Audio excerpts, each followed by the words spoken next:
Hola, ¿qué tal? Soy Verónica Veleira, imparto el taller de cerámica en la Coordinación de Creación y Reflexión Artística. En esta ocasión les queremos mostrar los 8 pasos que requiere el proceso cerámico.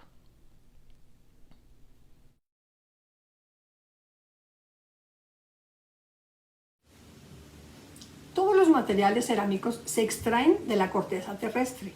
Es realmente ahí donde inicia el proceso cerámico. Nosotros eso no lo hacemos en clase. Por eso les dejo aquí un link por si les interesa ver todo este trabajo.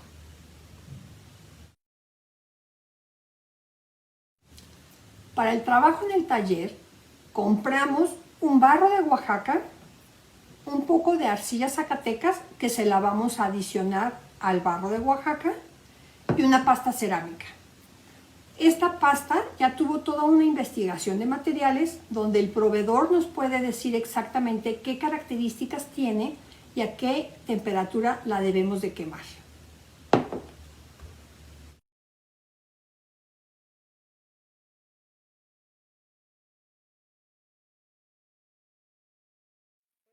Soy Mayela Flores y yo les voy a contar acerca de la técnica del amasado. El amasado es un proceso fundamental, quizás el primero, dentro de la preparación de los materiales, con el objetivo de la creación de una pieza cerámica. Por un lado, se enfoca en unir los distintos elementos en una sola pleca o bola de arcilla, y por otro, se enfoca en generar una masa homogénea y sobre todo con todos los materiales integrados y sin burbuja. Es decir, que por un lado integra y que por otro lado dispone para la creación cerámica. ¿En qué consiste el amasado? Consiste en sus primeras fases, en la mezcla de distintas arcillas, polvos, para que se seleccionen para la creación de una masa homogénea, y en su hidratación. Tanto la cantidad de arcilla como la cantidad de agua deben de ser controladas. Eso se mezcla, se va humedeciendo poco a poco. Es un momento en el que puede pasarse la humedad de la pieza y entonces podemos tener como resultado una masa pues demasiado hidratada. Ya que integramos los materiales, el segundo momento del amasado sería continuar con un ritmo constante y prolongado de distintos momentos de amasado, que significa que por un lado tenemos que amasar, ¿no? Como masajear el material, y por otro lado hay que hacer distintos momentos de corte, ¿no? Ya que hicimos el rollo de la masa, tenemos que cortarla para ver si en el material no hay cavernas. Por ejemplo, aquí sí hay muchas cavernas. Esas cavernas de aire que se forman adentro del material, el amasado ayuda a eliminarlas, lo cual es súper importante, ¿no? Nuestra profesora nos decía que una pieza bien amasada debía de tener muchos momentos de amasado, con la finalidad de integrar muy bien los elementos, pero también de disponer este material para que esté en su punto sin ninguna caverna de aire. Las cavernas de aire podrían tener como resultado que afectan, ¿no? Si bien nos van, afectan la estética de la pieza porque se puede reventar levemente algo, o de plano revientan la pieza porque al momento de hornearlas, el calor hace que el aire se expanda y que reviente nuestras piezas. Entonces, es muy importante amasar muy bien para que evitemos que haya estas cavernas en distintos momentos, ¿no? De cortar, verificar, revisar, seguir amasando. Y bueno, esto implica un proceso muy manual, pero también corporal, ¿no? Se amasa con todo el cuerpo, este, lo cual produce que conozcamos muy bien los olores, la sensación, la temperatura, la textura de las distintas arcillas con las que vamos a trabajar. Entonces, amasar la pieza, si bien también es duro, ¿no? Incluso implica darle golpes a la arcilla, es duro físicamente, también es un proceso que propicia la unión o un conocimiento profundo de nuestros materiales.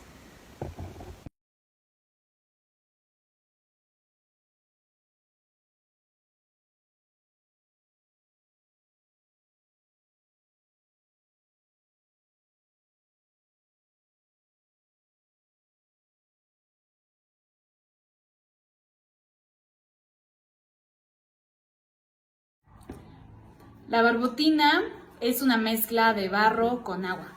Tiene una consistencia casi líquida y es un poquito como pegajosa. Es súper importante, sin ella no podemos trabajar porque es la que nos ayuda a pegar las piezas del barro. Cada esquina, cada pieza que se quiera agregar a un trabajo de barro se hace con barbotina. Entonces, básicamente la barbotina funciona como nuestro resistol. Hola, ¿qué tal? Buenas tardes. Voy a continuar con mi proceso para la elaboración de mi taza. Previo a ello ya tengo la circunferencia para mi taza. Aquí está un cartón que recorté. Ya adelanté un poco esta base. Ya le agregué un poco de barbotina también para ir haciendo la pared. Entonces, esta es la técnica de rollo. Vamos a ir subiendo un poco. Y aquí tengo esta tarjeta. Voy cortando. Con este palillo también voy haciendo las rayitas. Voy a cortar otro poco acá.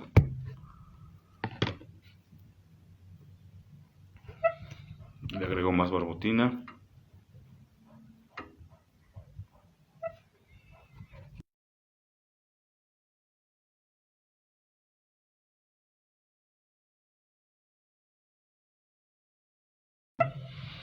Vuelvo a hacer otra vez unas pequeñas rayitas.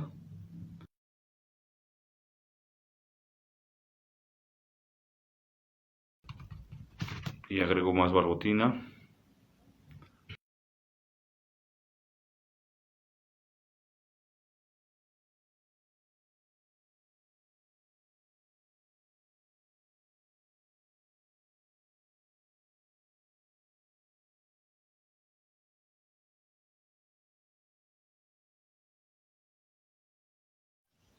Hola, ¿qué tal? Ahora nuevamente voy a continuar con mi proceso. Les voy a mostrar aquí. Voy a poner mi asa. Hice unos pequeños orificios. Voy a poner barbotina. Ya previo a ello tengo mi base que voy a colocar.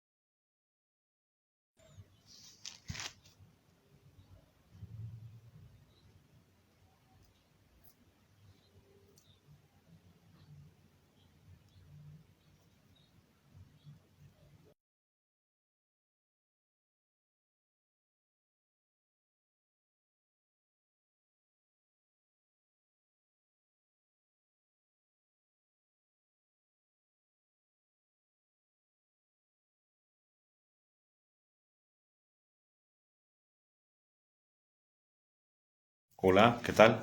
Voy a continuar con mi proceso. Ahora voy a pasar mi dibujo. Voy a mojar mi boceto y lo voy a colocar aquí en la taza.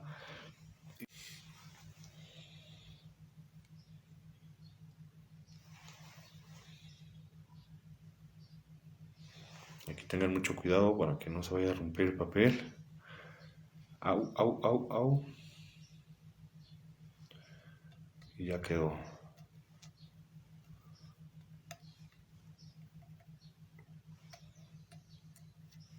Entonces queda de esta manera. Y ahora ya tengo aquí lista mi aguja.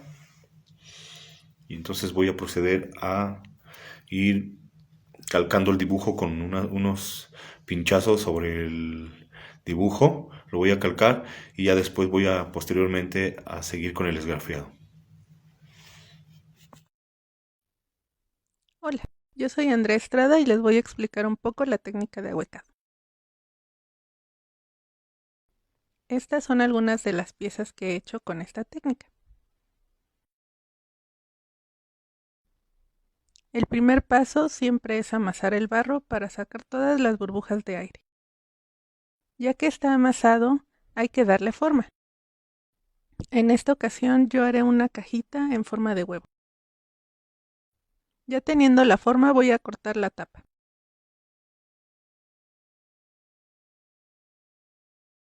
Y con un compás marco la parte que quiero ahuecar. Después, con una herramienta de alambre, retiro el exceso de barro ahuecando la pieza. Por último, quito imperfecciones y aliso la pieza con una esponja húmeda. Y si se desea, se pueden agregar otros elementos. Y listo, ya tenemos nuestra pieza ahuecada.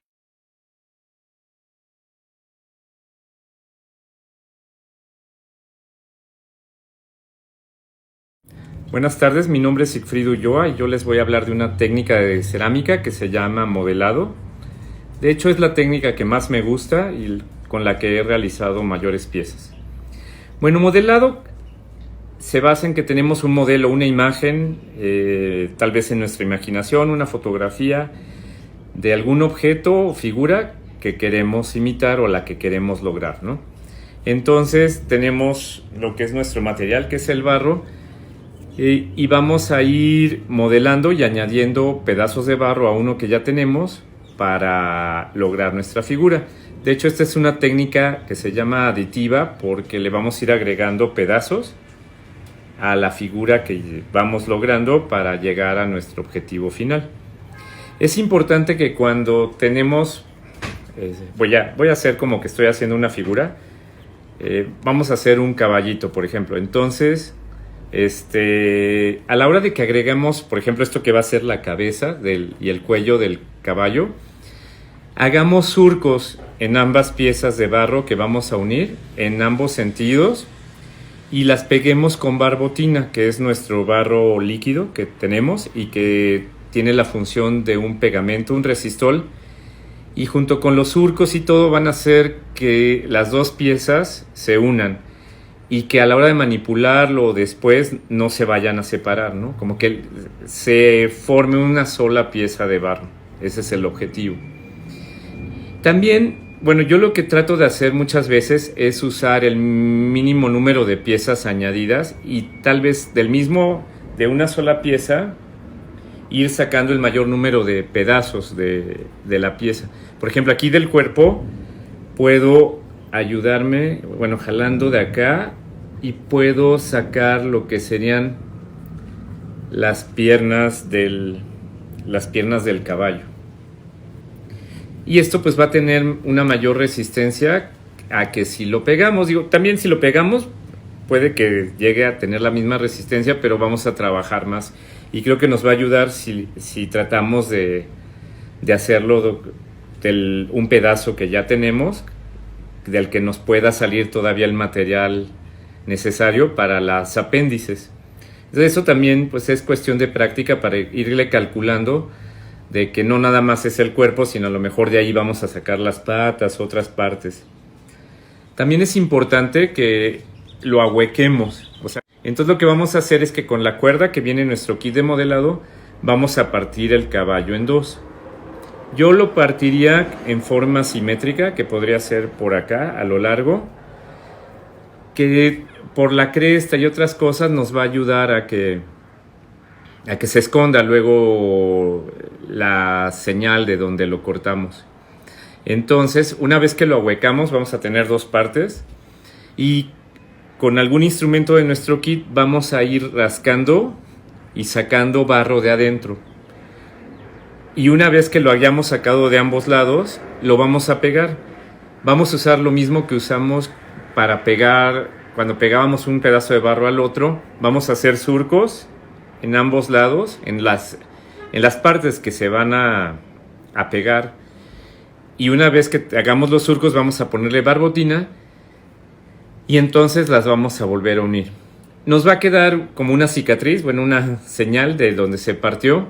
Entonces, pues con nuestros dedos o un Q-tip o algo le vamos a ir tallando para que desaparezca la señal de donde se unió. Y ya una vez terminado esto, pues ya nuestra pieza quedará lista. Pero es importante que no solamente lo ahuequemos, sino que luego con un punzón o algo le hagamos un hoyo por donde pueda salir el aire caliente, porque si no el aire caliente se va a quedar adentro y si no tiene salida va a explotar la pieza. Ahora les voy a enseñar algunas piezas que he hecho con esta técnica. Está este cocodrilo y finalmente tengo estos que son dos salchichas que pasa uno abajo del otro. Y bueno, de un solo cilindro saqué todo, del mismo cilindro jalé las patitas, que como les decía es mejor en este caso, como son patas delgadas, a la hora de unirlo, si es de una sola pieza es más fácil. También de aquí saqué la cola, lo que es la cabecita y las orejas. Y bueno, esto fue un ejemplo de lo que es modelado. Me dio gusto participar con ustedes. Hasta luego. Hola, yo soy Fátima del grupo de cerámica avanzada de Ibero. Les voy a hablar de una técnica que se llama Ágata, que es muy libre y es muy divertida, y aquí hay un video que pueden ver para ver cómo se hace. Primero se mezclan dos colores de barro y se parte para ver qué colores van a quedar. Yo usé el hilo para partir varios círculos. Aquí se puede ver qué patrones iban quedando y lo aplané. Coloqué la placa sobre un molde y lo aplané un poco más para que quedara más grande, utilizando la esponja y mis manos. Luego lo corté. Para los aretes corté ovales y hice las diferentes figuras. Todo esto ahora tiene que ir al horno. Así quedó el plato por adelante y por atrás. Estos son unos aretes y es el segundo par.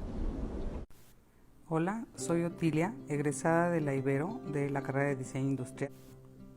Nerikomi. Nerikomi es una técnica artística en la cerámica.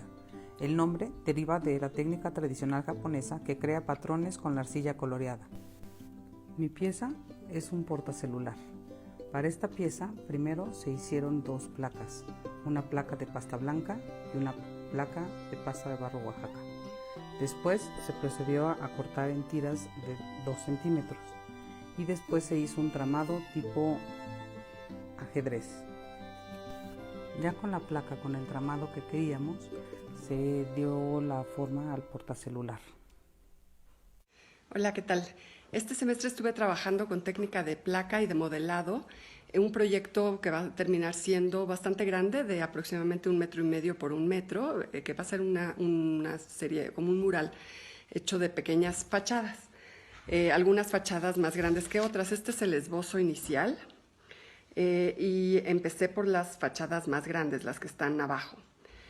Las que ya tengo hechas, armadas, son la primera y la tercera. La primera la hice en 2 partes, ¿no? Estos son los esbozos más específicos de esas 2 fachadas. Estas 2. Como verán, pues está todo hecho bastante sobre las rodillas, sin mucha precisión. Básicamente de lo que se trata es de hacer una especie de dibujo, casi como un dibujo infantil sobre la cerámica, con un poco de alto relieve y bajo relieve. Aquí no están los personajes que sí incluí ya en la fachada, con esta técnica de modelado de pues pellizcar y ir armando las piezas, ir armando los personajes o las ventanas o con las manos, ¿no? Moldeándolas con las manos. La técnica de plancha consiste en poner la cerámica una vez amasada en una placa de madera cubierta con plástico o con tela y con dos pequeñas piezas de madera que le den cierta altura, ¿no? Las piezas de madera pequeñas están a los lados de donde se pone la cerámica, de modo que al pasar el rodillo, esas piezas de madera establecen un límite y permiten que uno amase o que uno ruede sobre la cerámica de una manera parejita, ¿no? Que no queden unas partes más gorditas y otras más delgadas. Y a partir de esa placa se pueden hacer un montón de cosas. Yo en esa placa estoy pegando el resto de los elementos de las fachadas, pero con esas placas se pueden hacer floreros o se pueden hacer un montón de otras cosas. Pues nada, básicamente ese es el proyecto en el que he estado trabajando este semestre. He hecho otras cosas chiquitas, pero esto es básicamente en lo que he trabajado. Probablemente me va a tardar otros 2 semestres en terminar el mural completo. Pues muchas gracias. Hola, me llamo Vanessa Navari y para la clase de cerámica quise hacer arte conceptual. Hice varias piezas representando toallas sanitarias con sangre y quise representar y hablar sobre la menstruación. Le llamé a estas piezas reglas porque al menos aquí en México se reemplaza la palabra menstruación con la regla. Entonces quise escoger esta palabra para decir que la sociedad tiene que seguir determinadas reglas para como tapar la menstruación de la sociedad, como viéndolo como un tabú o como algo sucio o impuro. Y no solamente aquí en México, sino en todas las partes del mundo, en muchísimas culturas, se ve la menstruación como algo sucio o impuro y muchísimas mujeres no pueden tocar objetos o pueden compartir comida con otras personas mientras están menstruando porque precisamente se ve como algo sucio o impuro. Entonces siento que es muy importante hablar sobre estos temas porque hay muchísima desinformación tanto en hombres como mujeres y es una experiencia que muchísimas mujeres lo tienen y es algo completamente normal y natural. Bueno, en mi experiencia, yo en secundaria tenía que esconder la toalla sanitaria cuando iba al baño, cuando estaba menstruando, para que, para que no vieran que estaba menstruando, pero es un proceso totalmente natural y normal. No hay por qué esconderlo, sino hay que hablar, al contrario, hay que hablar sobre eso para que no haya esta desinformación en la sociedad, en el mundo, ¿no? Y también en los comerciales, cuando promocionan las toallas sanitarias, no enseñan la sangre, sino enseñan un líquido azul. Que pues no tiene nada de malo enseñar sangre porque es lo normal, ¿no? O sea, ¿por qué no enseñar lo normal, no? Y bueno, hay otras experiencias mucho más fuertes y mucho más tristes que vivimos las mujeres. Pero siento que esto es muy importante y también quiero reiterar que el uso de toallas sanitarias, tampones, copas menstruales o discos menstruales es un privilegio. Muchísimas mujeres, justo por esta desinformación, no tienen alcance a estos. Y no solamente por esta desinformación, sino también por su posición económica. Y bueno, quise hacer varias toallas sanitarias de diferentes tamaños porque cada mujer vive su menstruación diferente. No todas tienen un ciclo menstrual regular, muchísimas tienen un ciclo menstrual irregular y muchas mujeres tienen un flujo abundante y otras tienen un flujo normal o pues no abundante. Entonces siento que es muy importante hablar también sobre esto porque cada mujer experiencia su menstruación diferente. Y precisamente espero que les guste mucho y espero que se informen y den la información adecuada, no solamente a mujeres, sino también a hombres, para que precisamente no se vea como un tabú, o como se ve la menstruación sucia o impura o como algo no adecuado, y que se represente tal y como es, porque es un proceso totalmente natural, es como, o sea, pues sí, o sea, es un proceso que muchísimas mujeres viven. Y pues precisamente hay que hablar sobre estas cosas. Muchas gracias.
Pues hemos llegado ya al final del proceso. Los invito a que me acompañen a abrir el horno y ver qué pasó allá adentro y cómo quedaron las piezas.